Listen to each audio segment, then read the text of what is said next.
Pendeta Pembantu Timotius Prayogo. Saya sebagai Ketua Pelayanan Misi Berkat yang dipercaya sejak PMB didirikan 2002 sampai dengan hari ini 2009 saya mau menjabat ketua, dan hari ini mungkin sudah sekitar 16 atau 17 tahun saya sebagai Ketua Pelayanan Misi Berkat. Pagi ini saya diberikan judul adalah Menabur bagi Misi. Ayat yang terambil dari firman Tuhan 2 Korintus 9 ayat 1 sampai dengan 15. Boleh ditampilkan ayatnya Bapak Ibu Saudara, supaya kita tetap concern dan kita ingin mendengar dan melakukan. Maka mari saya ajak Bapak Ibu untuk membaca ayat ini dalam ayat yang genap. Saya baca ayat yang ganjil. Dipersiapkan ayatnya 2 Korintus 9 ayat 1 sampai 15. Cukup panjang karena ini komplit. Ayat yang pertama saya baca buat Bapak Ibu Saudara, tentang pelayanan kepada orang-orang kudus tidak perlu lagi aku menuliskannya kepada kamu. 2, 3. Aku telah tahu kerelaan hatimu tentang mana aku menganak kamu pada orang-orang Makedonia. Kataku, Akhaya sudah siap sedia sejak tahun yang lampau, dan kegiatanmu telah menjadi perangsang bagi banyak orang. Aku mengutus saudara-saudara itu agar kemegahan kami dalam hal ini atas kamu jangan ternyata menjadi sia-sia, tetapi supaya kamu benar-benar siap sedia seperti telah kukatakan. Supaya apabila orang-orang Makedonia datang bersama-sama dengan aku, jangan mereka mendapati kamu belum siap sedia, sehingga kami untuk tidak mengatakan kamu merasa malu atas keyakinan kami itu.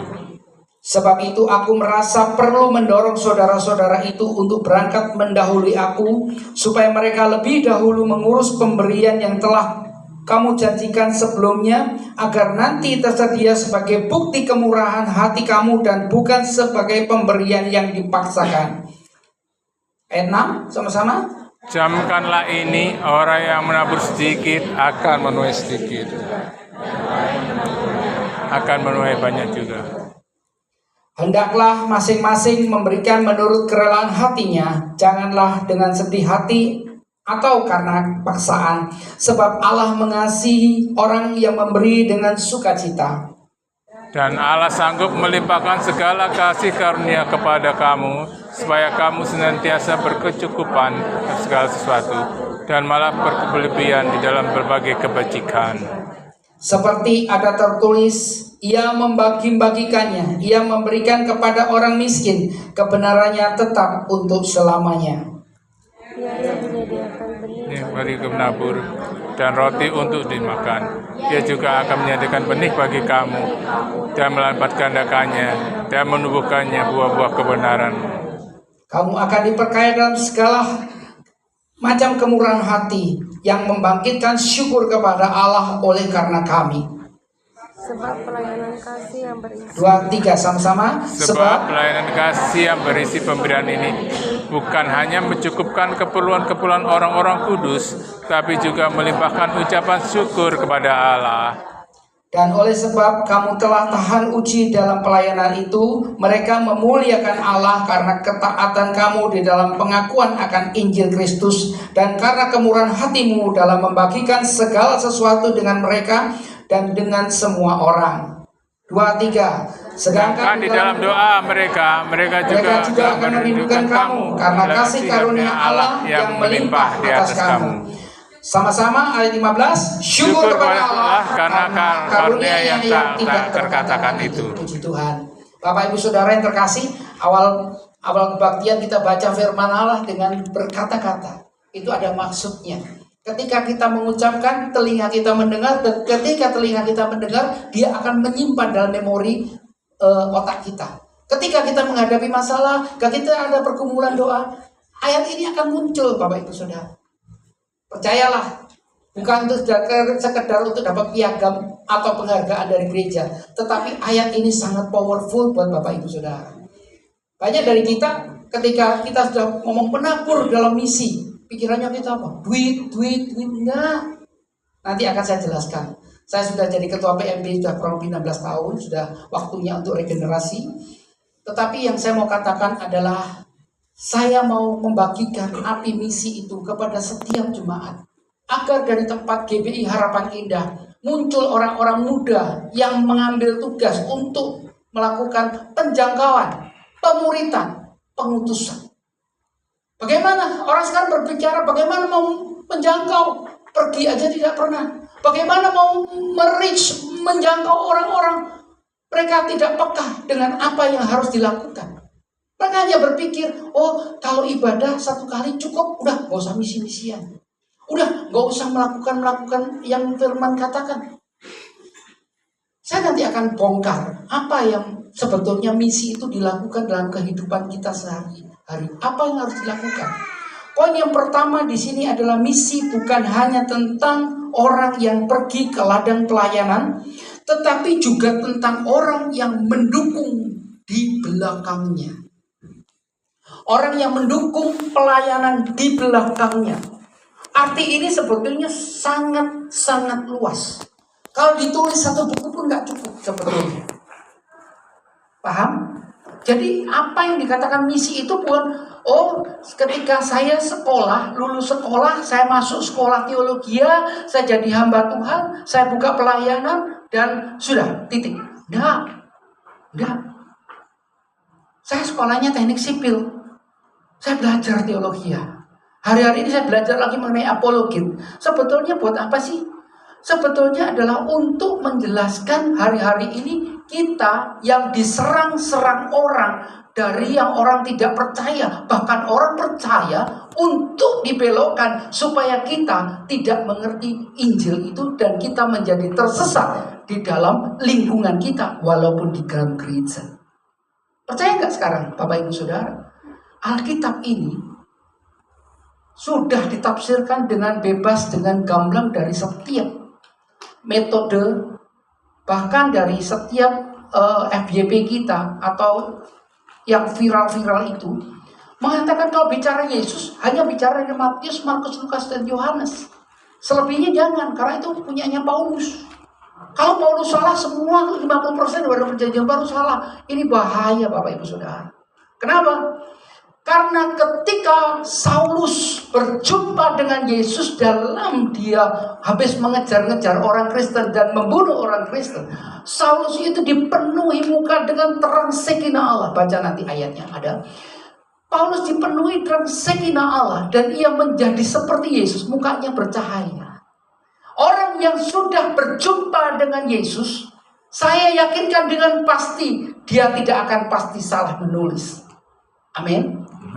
Ini saya berikan preambul, pendahuluan dalam khotbah saya, supaya Bapak Ibu Saudara tidak disesatkan oleh pengajaran ilah apapun hari-hari ini. Ingat, hari-hari ini adalah akhir zaman. Kita di sini dikatakan adalah bukan hanya yang pergi pelayanan, tetapi yang mendukung pelayanan misi, menabur bagi misi. Misi itu kalau orang banyak mendiskreditkan atau hanya sekedar membuat suatu acara. Misal, sebekasi saya buat acara membagi berkat buat tukang sapu, satpam, sembako dan sebagainya. Bagus. Tapi itu hanya bukan sekedar membagi sembako dan selesai. Tidak. Yang lebih dalam lagi akan saya bongkar. Pertanyaan saya adalah ketika kita membantu hamba Tuhan di daerah untuk kehidupan sehari-hari, itu misi atau bukan? Misi. Ketika kita membantu hamba Tuhan yang hanya tempat pastorinya tidak ada, hanya ruang gereja, itu misi atau bukan? Misi. Jadi pengertian misi itu sudah 2 ini. Ada lagi. Ada satu daerah tertentu, saya nggak usah sebutkan. Ketika hamba Tuhan harus menikah dengan seorang gadis, dan di situ ada minta mahar, itu juga pelayanan misi. Kenapa? Kita tidak seperti makan cabai langsung pedas. Ketika hamba Tuhan kita cukupi, ketika pelayanannya kita fasilitasi, maka fasilitas itu akan berkembang. Katakan amin. Amin. Kalau satu hamba Tuhan bisa 30 kakak jam, misalnya istrinya 1 dan menjadi 60, anaknya 2 dan terus berkembang. Kita memberikan kontribusi ke dalam pelayanan itu. Ini penting dan panjang sekali.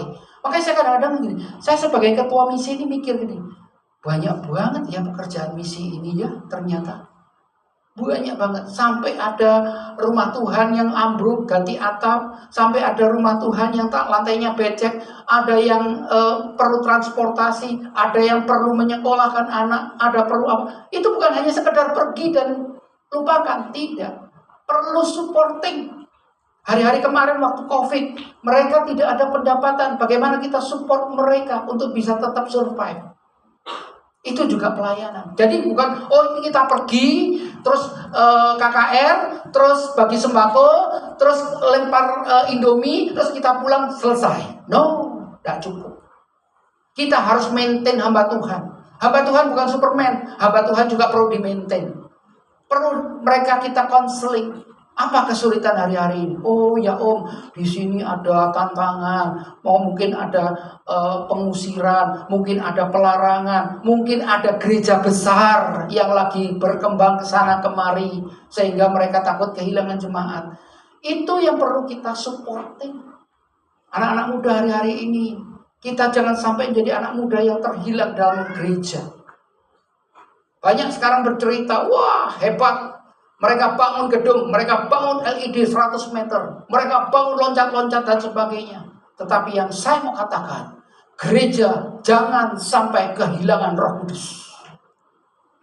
Tegas. Karena apa? Kalau gereja sudah kehilangan Roh Kudus, selesai semuanya. Destininya nggak tahu. Ke gereja untuk apa? Hanya untuk entertain, untuk menyenangkan telinga. Bicaranya hanya tidak pernah pikul salib. Bicara tidak pernah bagaimana supporting. Nah, hari-hari ini kita perlu untuk belajar, mengingatkan generasi muda. Ayo, kita punya pekerjaan yang besar. Kita punya sesuatu goal daripada penjangkauan, pemuritan, pengutusan. Panjang ceritanya. Tapi saya mau katakan satu hal, bahwa Rasul Paulus menegaskan bahwa pelayanan misi adalah tanggung jawab kita semua. Bagaimana kita bisa menabur di ladang misi, bisa kita lakukan. Yang pertama di sini dikatakan adalah menabur dengan kerelaan. Menabur dengan kerelaan. Ayat 1 sampai dengan 5. Tentang pelayanan kepada orang-orang kudus tidak perlu lagi aku menuliskannya kepada kamu, tetapi atau kerelaan hatimu. Tentang mana aku megahkan kamu kepada orang-orang Makedonia, agar nanti tersedia sebagai bukti kemurahan hati, bukan sebagai pemberian yang dipaksakan. Di sini ada dikatakan jemaat di Makedonia. Makedonia ini kalau kita berbicara, kita pelajari lebih jauh, adalah jemaat yang sebetulnya tidak kaya. Bahkan boleh dikatakan kekurangan. Jadi jangan kita berpikir, oh Makedonia itu surplus semua. Enggak, mereka dalam keadaan kekurangan. Mereka dalam keadaan minus. Jadi dengan di sini dikatakan Allah menyatakan kasih-Nya kepada mereka dengan memberi dengan kerelaan dan sukacita. Memberi bukan karena paksaan, tetapi karena hati yang digerakkan oleh kasih. Kita lihat dalam Yohanes 12 ayat yang ketiga tentang peristiwa Maria dari Betania. Maka Maria mengambil setengah kati minyak narwastu yang murni, yang mahal harganya, lalu meminyaki kaki Yesus dan menyekanya dengan rambutnya, dan bau minyak semerbak di seluruh rumah itu. Ini contoh. Bapak Ibu Saudara, ketika Maria melakukan hal ini, banyak orang mencibir. Banyak orang berkata, ngapain buang-buang duit, mending minyaknya itu diberikan kepada orang miskin. Masuk akal sih. Hari-hari ini juga banyak, udahlah Pak, gak usah misi-misian Pak. Udahlah Pak.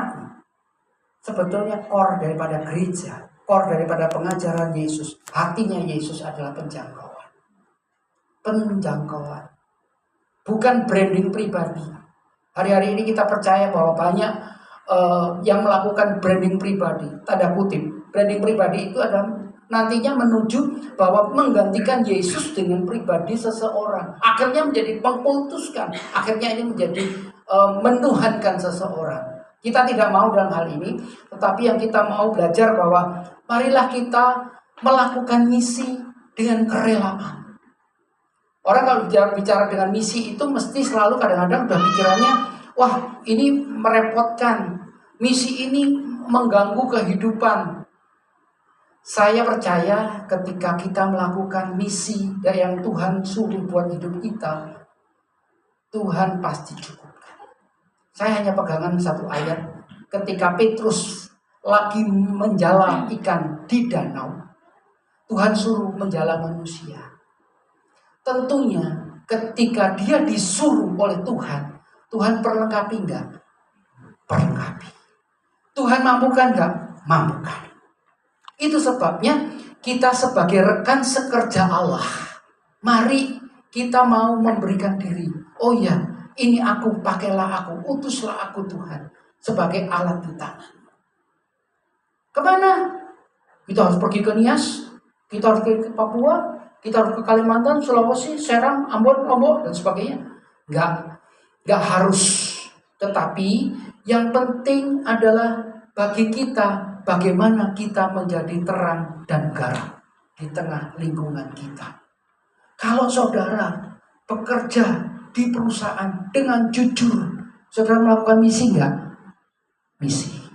Ketika engkau mendidik anak-anak, membuat anak-anakmu sukses dan berhasil, misi atau tidak? Misi. Sebetulnya banyak hal yang kita bisa lakukan, itu adalah misi sebetulnya.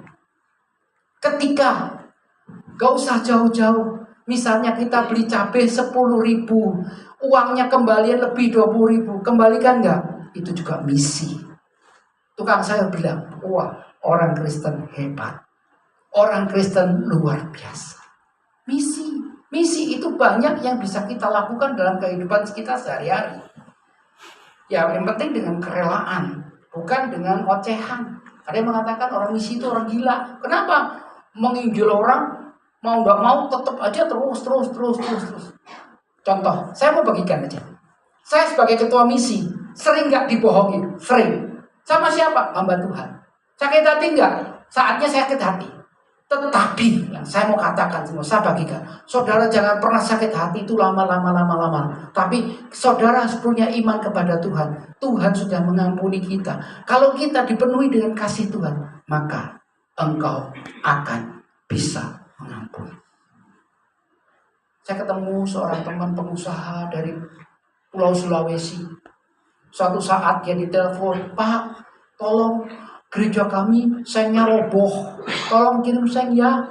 Oh baik, sama teman saya pengusaha itu dikirim seng, satu gerejanya penuh seng, sudah jadi selesai. Sekian bulan kemudian mereka berpapasan di mall. Si hamba Tuhan nggak mau nyapa, nggak mau kenal, orang ini sakit hati. Datang ke saya, Tim, gimana ya? Saya bilang, apa yang kau lakukan? Saya sudah sumbang dia semen, saya sumbang seng, saya sumbang penutup atap semua. Tapi dia ketemu sama saya nggak nyapa. Saya bilang sama dia, udahlah, upahmu besar di surga. Terima kasih manusia hanya terbatas. Penghargaan manusia hanya terbatas. Tapi penghargaan dari Tuhan luar biasa. Beri kemuliaan untuk Tuhan. Banyak saya ketemu orang-orang sakit hati. Wah, sakit hati kondom. Ngapain? Udahlah. Kalau engkau dipenuhi oleh kasih Tuhan, maka engkau bisa mengampuni. Kalau engkau dipenuhi kasih Tuhan, maka engkau bisa mengampuni. Ya selesai. Ketemu lagi, salaman lagi, nggak apa-apa. Udah cukup. Saya cerita pengalaman aja supaya kita juga mau ngerti. Saya biasanya juga jarang sih cerita-cerita pengalaman dari ketua, saya jarang. Cuma ya Pak saat ini ada kesempatan di Harapan Indah saya bagikan. Saya dorong anak-anak muda. Umur saya udah nggak muda lagi. Generasi Z untuk segera memimpin pelayanan-pelayanan misi ke depan. Lusa kami pergi ke Pangandaran, Sidoarjo, Pangandaran dan Tasikmalaya sebagai joy aja Pak, santai aja untuk pelayanan, hanya icip-icip karena hanya 3 hari 2 malam. Kita pelayanan di Sidoarjo dan kemudian langsung KKR, malam KKR, besok paginya bagi sembako, terus besoknya ke Pangandaran. Saya bagikan, supaya apa? Supaya generasi muda menangkap api ini. Supaya mereka tidak terlena. Hari-hari ini, kalau saya boleh katakan jujur, Bapak Ibu Saudara, anak-anak muda kita ada dalam masalah. Ada dalam masalah. Mereka sudah bukan Alkitab, bukan Yesus lagi. Mereka yang sekarang dari Tuhan kan adalah kripto. Apalagi saya semalam juga mendengar berita itu, saya miris. Anak-anak muda ini makin lama-lama makin banyak yang bunuh diri. Kenapa? Mereka 1 malam atau 1 jam mereka bisa rugi sekian miliar dan bahkan banyak yang bankrupt. Mereka berteriak di komputer, Kaget saya, kenapa? Oh, ternyata nilainya turun. Truk, anjlok. Nanti kalau naik ketawa, kalau turun anjlok. Kalau naik lagi ketawa, turun lagi anjlok, nangis lagi. Mau dibawa kemana generasi muda kita? Ayo, saat ini kalau Bapak Ibu Saudara punya anak muda, libatkan mereka dalam pelayanan misi. Supaya mereka terbuka, melakukan kehendak Tuhan. Yang kedua adalah menabur dengan iman. Camkanlah orang yang menabur sedikit akan menuai sedikit, orang yang menabur banyak akan menuai banyak. Hendaklah masing-masing memberikan menurut kerelaan hatinya, jangan dengan sedih hati atau dengan terpaksa, sebab Allah mengasihi orang yang memberi dengan sukacita. Ibu bapak saudara terkasih, kalau kita memberi, marilah kita memberi dengan sukacita, jangan terpaksa. Jangan, wah gak enak. Yang penting bagaimana Tuhan gerakkan. Bagaimana Tuhan taruh beban itu dalam hati kita. Kalau hati kita digerakkan, ya kita lakukan. Memang kadang-kadang ada pemikiran bahwa kalau memberinya banyak menjadi sanjungan bagi orang. Tidak perlu sanjungan orang. Sanjungan orang terbatas sampai di liang kubur. Tapi sanjungan Tuhan sampai dalam pintu kerajaan surga. Amin. Kita harus nabur buat apa? Buat kemenangan jiwa-jiwa. Kita harus nabur buat apa? Buat orang jumlah yang diselamatkan lebih banyak. Hari-hari ini kita kaget melihat Iran bisa banyak penuaian. Kita kaget melihat Jawa Barat bisa terjadi penuaian. Kita kaget daerah-daerah yang dulu terkenal mayoritas, sekarang sudah mulai banyak orang percaya. Kita selalu berdoa dengan iman. Kenapa? Hari-hari ini apa yang tidak mungkin. Orang mengalami kesulitan masalah, larinya hanya yang satu, kepada Tuhan. Larinya hanya yang satu, kepada Yesus. Karena Alkitab mengatakan, diberkatilah orang yang mengandalkan Tuhan, terkutuklah orang yang mengandalkan manusia. Ayat-ayat ini langsung mekar Bapak Ibu Saudara ketika orang mengalami masalah. Jangan dikira pasangan yang baik-baik saja hari ini banyak yang mengalami di ambang perceraian. Mereka waktu pranikah, waktu bimbingan pranikah tidak matang. Tidak matang dalam arti mereka siap untuk berumah tangga. Berumah tangga itu bukan hanya sekedar pesta 2 jam atau 1 hari pesta. Tidak.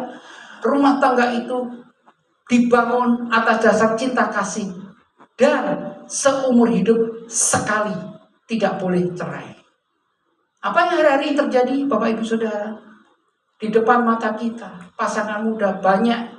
Apapun istilahnya. Mau pisah, mau live-in, mau apa. Itu banyak sekarang terjadi. Itu sebabnya hari-hari ini gereja jangan tertutup pintunya. Gereja terbuka, menjadi terang dan garam, menjadi tempat mereka melakukan konseling. Hari-hari ini kalau sudah tidak ada uang, ini sumber masalah. Kalau sudah tidak ada kekudusan, ini sumber masalah. Kalau sudah tidak ada kasih sayang lagi, ini jadi masalah. Saya pernah ketemu dengan seorang, saya tanya, kenapa Pak? Tukang kebun kok mau kasih handphone, pembantu kasih handphone, bahkan tukang angkat galon pun dikasih handphone. Oh ternyata dia sebelum pulang dia telepon dulu, nyonya di mana? Nyonya tidur, pulang. Nyonya bangun nggak pulang. Nanti besok pagi gitu nyonya masih tidur, dia berangkat lagi. Apa artinya rumah tangga? Apa artinya? Inilah yang tidak menjadi misi dalam kehidupan orang-orang yang tidak percaya. Melihat anak-anak Tuhan, bagaimana hidup tidak penuh dengan cinta damai, dengan sukacita, tidak ada kasih dalam keluarga. Mereka menjadi, orang Kristen begini juga. Nah, inilah pentingnya kita sebagai orang Kristen melakukan misi dalam kehidupan kita sehari-hari.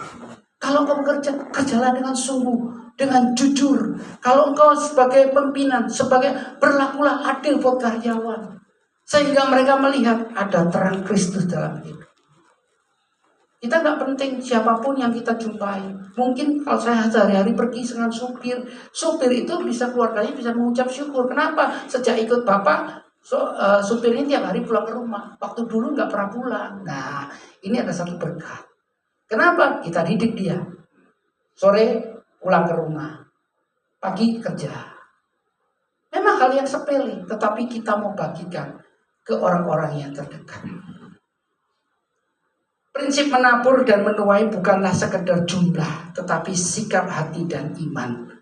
transfer iman kepada orang, walaupun kita tidak banyak cakap, tapi kita melakukan firman, melakukan kehendak Tuhan. Itu sebabnya firman itu harus selalu terngiang-ngiang dalam kehidupan kita. Hidup kudus, hidup cinta keluarga, memajukan keluarga, itu menjadi berkat buat orang lain.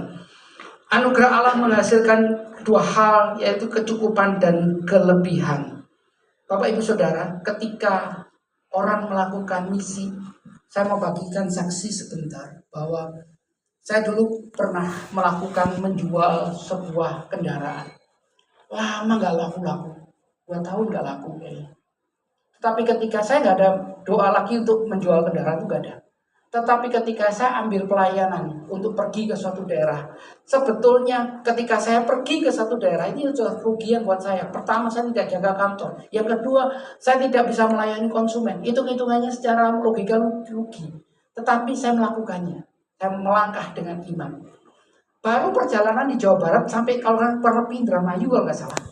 Itu saya ditelepon seorang yang nggak saya kenal. Mereka dari Surabaya. Dia menanyakan persis, mau jual truk ini harganya segini, sekarang saya bayar. Saya bingung. Dari mana dia tahu? Dari mana ini orang? Saya percaya ini adalah kehidupan daripada Tuhan. Beri kemuliaan Tuhan. Ikut Tuhan, layani Tuhan, sungguh-sungguh luar biasa. Di sini dikatakan bahwa ada kelebihan dicukupi.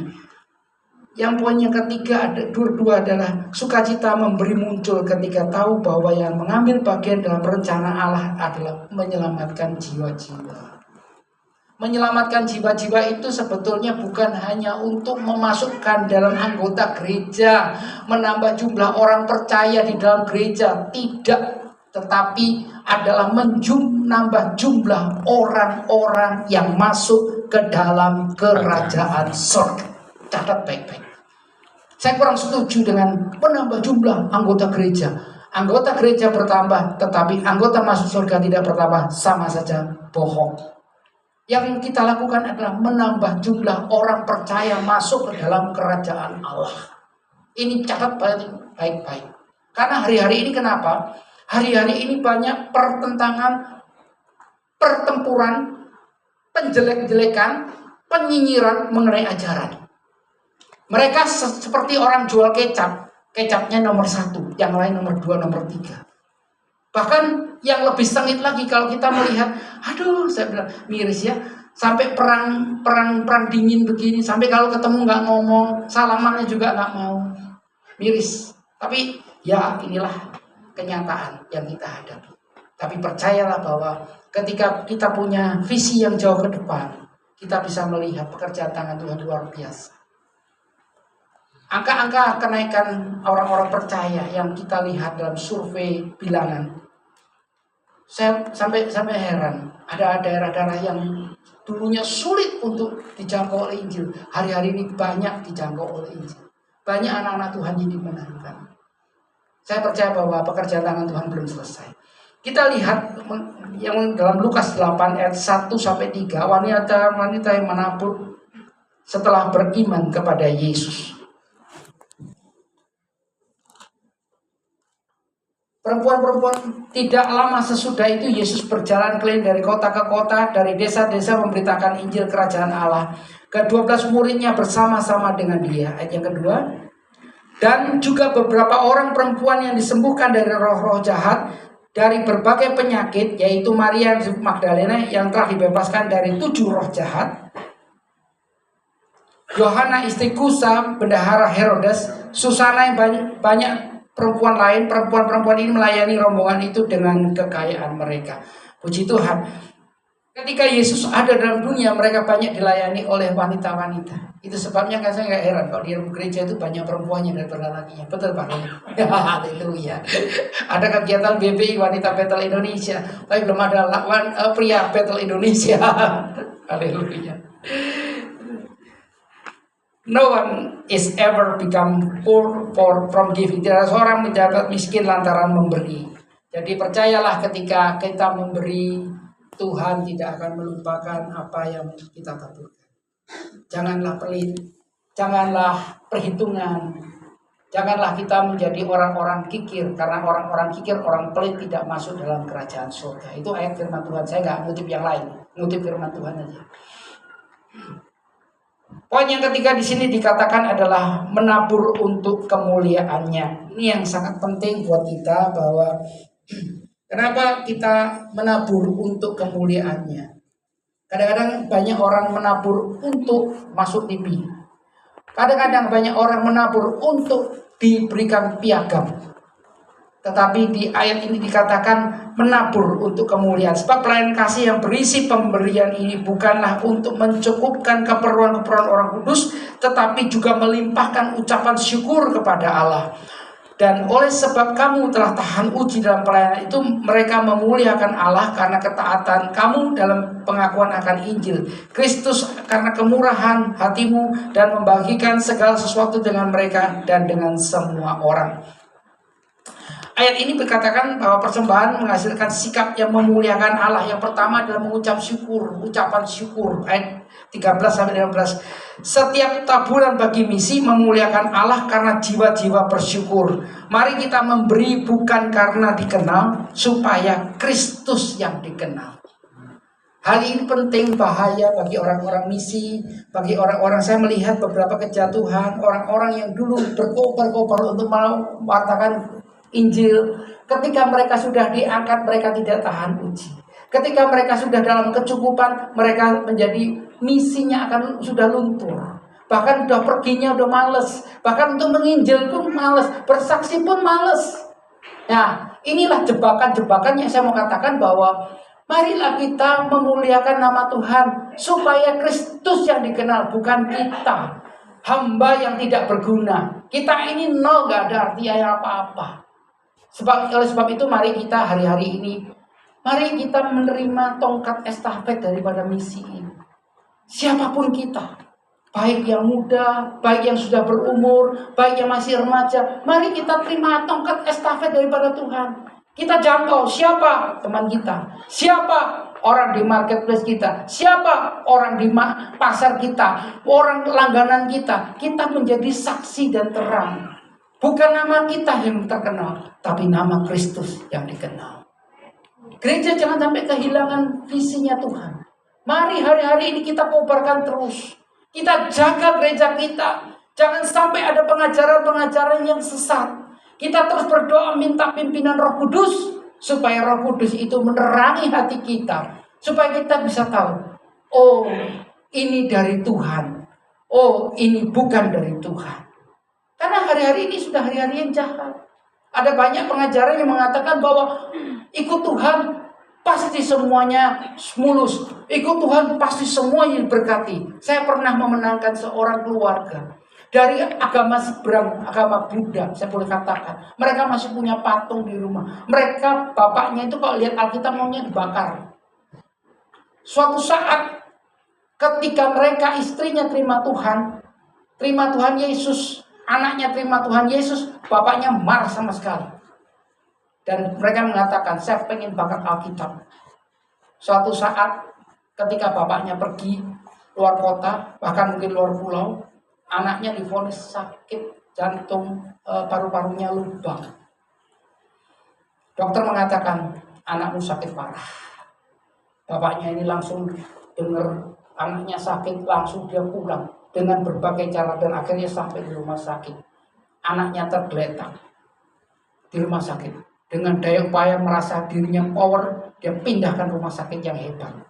Tetap vonisnya sama. Singkat cerita, bapak ini mengatakan, aku menyerah. Aku mau terima Yesus. Dan ketika dia sudah menyerah menerima Yesus, singkat cerita, dipindahkan rumah sakit yang lebih mewah lagi. Ternyata salah analisa. Tuhan ajaib. Tapi yang saya mau katakan bukan salah analisa, tapi tangan Tuhan sudah merendah kesembuhan. Gak mungkin rumah sakit salah analisa.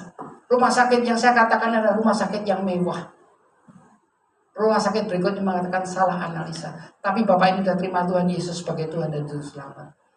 Ketika terima Tuhan dan Juru Selamat, keluarga ini menurut kita harusnya hidupnya sukses, diberkati. Ternyata enggak. di PHK, ngalami kesulitan, ngalami pergumulan berat. Tetapi saya mau katakan, ketika mereka sudah punya pegangan Yesus, Tuhan bisa pulihkan berapa kali lipat. Ayub dipulihkan berapa kali lipat. Bapak ini dipulihkan berapa kali lipat. Sekarang mereka pemimpin China. Luar biasa.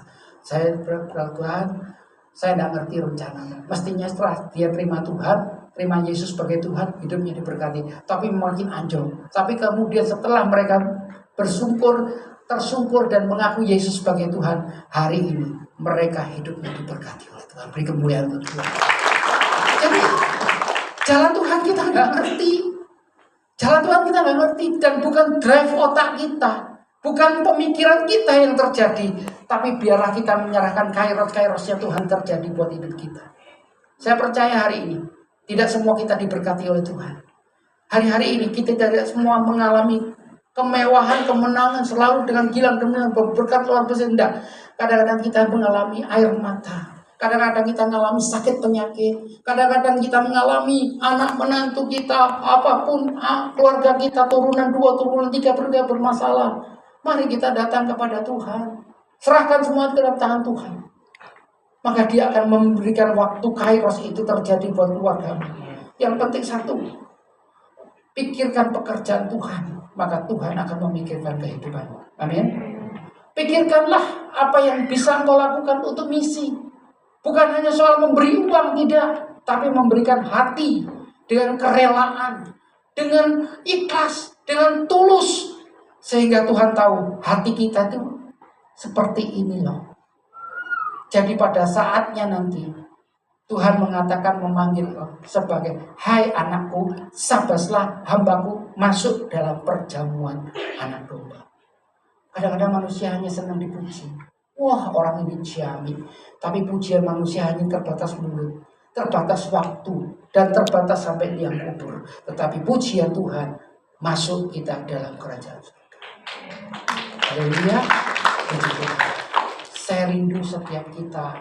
Hari ini saya bangunkan. Ayo kita bangunkan misi. Ayo dari tempat ini kita jangkau orang-orang. Untuk supaya boleh dimuridkan dalam gereja ini, ikut pelajaran SMK, berakar, bertumbuh, berbuah, dan buah tetap. Sehingga mereka menjadi orang-orang yang siap diutus. Menjadi orang-orang yang militan. Saya kenal beberapa orang dari Pulau Kalimantan, Pontianak. Asalnya tuh mereka adalah orang-orang yang menyembah berhala. Tetapi ketika mereka terima Yesus sebagai Tuhan dan Juru Selamat, kita ini jadi orang Kristen, malu mereka. Mereka militan luar biasa. Apa yang mereka lakukan? Penginjilan untuk keluarga-keluarga mereka. Orang tua dulu dimenangkan, adik, kakak, ipar, tetangga dimenangkan. Wah, dahsyat, luar biasa. Saya rindu lewat kebenaran firman Tuhan saat ini yang saya sampaikan. Setiap kita ingat pekerjaan Tuhan, ingat jiwa-jiwa yang hari ini sedang menuju ke neraka. Ayo kita bergandengan tangan, stop mereka supaya mereka tidak masuk dalam neraka, tapi kita bawa masuk dalam kerajaan surga. Karena apa? Setiap kita sudah diperhitungkan upahnya untuk penyelamatan jiwa-jiwa. Saya percaya firman Tuhan tidak berhenti sampai sini. Biarlah firman Tuhan menjadi rema buat Bapak Ibu Saudara. Buat setiap kita untuk menjadi konselor-konselor, penasihat-penasihat pernikahan, penasihat-nasihat anak-anak muda. Anak-anak muda sekarang perlu pegangan. Anak-anak muda sekarang perlu firman Tuhan. Anak-anak muda sekarang perlu diarahkan oleh orang-orang tua kita. Supaya apa? Supaya mereka tidak salah arah dan salah tujuan. Sehingga setiap kita berkenan kepada kerajaan surga.